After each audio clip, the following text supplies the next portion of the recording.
Hey gang, Jawad Sheikh here from SpeakFood.com, here to talk to you about dressing for success. First impressions. It's a term we've heard a number of times. First impressions are made within seconds of meeting someone. It's cruel, but reality, and our clothes make up a large portion of that first impression. While clothes can be a factor in first impressions, it can also be a factor in moving closer towards your goals. It all depends on how you see yourself and how it relates to your goals. See, I used to wear the typical Steve Jobs, Mark Zuckerberg uniform to work. Not the most professional. But then again, techies like myself weren't expected to dress well. In fact, our anti-uniform is a standard uniform in the industry.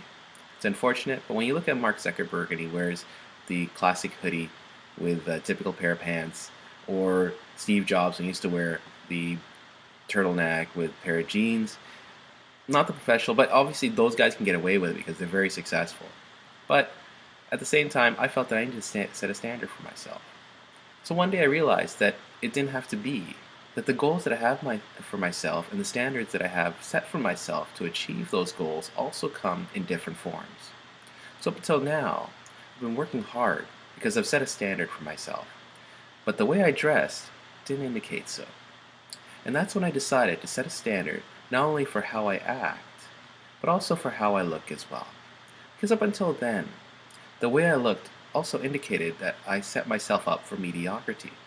My end goal was to start wearing a suit every day into the classroom and to beyond. I wanted to because I wanted to set a standard for myself. See, Brian Tracy once said in one of his audio CDs that you should dress for the role that you desire.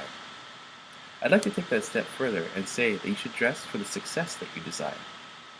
But I decided to work this in baby steps with a 2-year plan. So I started by moving away from jeans to dress pants. For one whole semester, I got used to the idea of wearing just dress pants. Didn't matter what I wore on top, but just dress pants. Just so I could build that routine. Once I got used to that routine, the next semester, I moved away from sweaters, that's shirt, to go along with the dress pants. Then the next semester, once I got used to the dress shirt and the dress pants, I added the sport coat. So I had my sport coat, my dress shirt, and my dress pants, and then I got used to that routine. And then in the next semester, I went out with a full-on suit, but no tie. I got used to that. And then finally, in the semester after that, I started wearing a tie. So at this point now, I've set a standard for myself where I wear a full-on suit and tie to the classroom and beyond. But it was these baby steps that allowed me to take on the new routine and stick with it. See, I now regularly wear a suit almost everywhere I go. But sometimes at the office, I would get asked if I was going to a job interview, as a joke. But otherwise, it gave me a sense of going places as well. So the benefits of dressing for success are huge. Let's name them. First, self-esteem. There's something about dressing up that gives you a sense of self-worth. When I used to wear jeans and cheesy t-shirts, I didn't reflect that I had much pride in myself, or the work that I would produce. Pride in my own work should be the highest priority, because if pride in my own work is there, then you better believe it, I'll be putting in 110%. Number two, motivation. There may be days when the grind is so grueling that you may not even want to get out of bed. Having yourself distracted with taking pride in your appearance may take away those jitters. 3. Direction.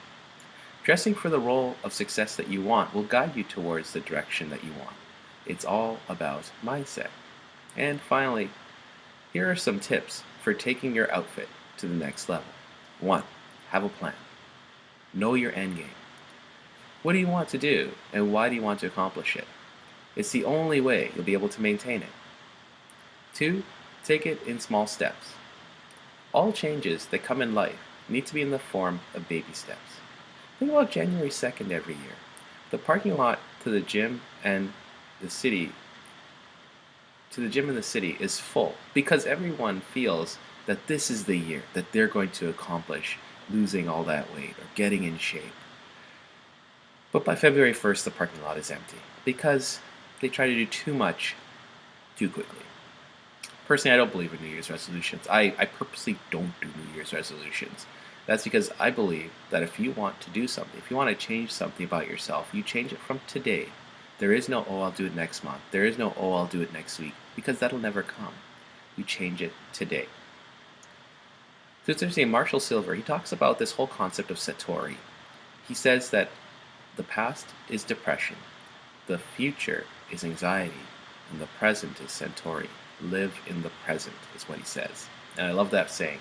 He gives a great example of how you may have to go for a root canal in 2 weeks at the dentist's office.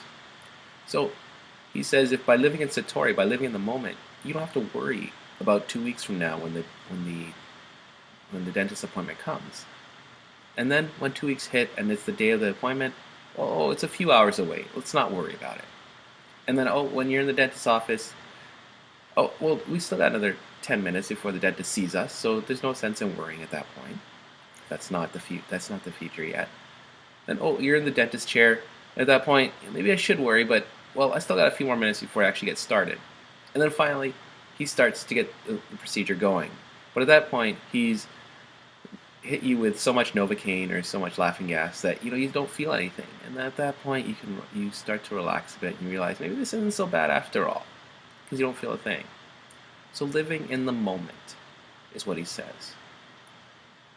So in my case, I started by living in the moment day by day and just taking one article of clothing at a time until in the end I got to my routine of full-on suit and tie.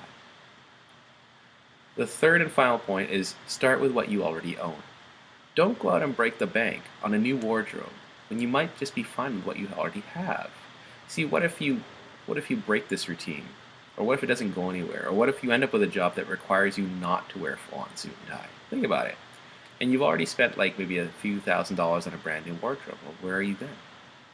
So start with what you own. Get used to your routine. Make sure that you are in swing with it before you decide to break the bank. And then afterwards you can reward yourself, with a new shirt or a new tie or even a new suit. So there you have it. A process for taking your visual appearance to the next level and why you should consider doing so. So go on out there and get dressed for success. I'm Jawad Sheikh for SpeakFood.com. Until next time, go out there and make your dreams come true.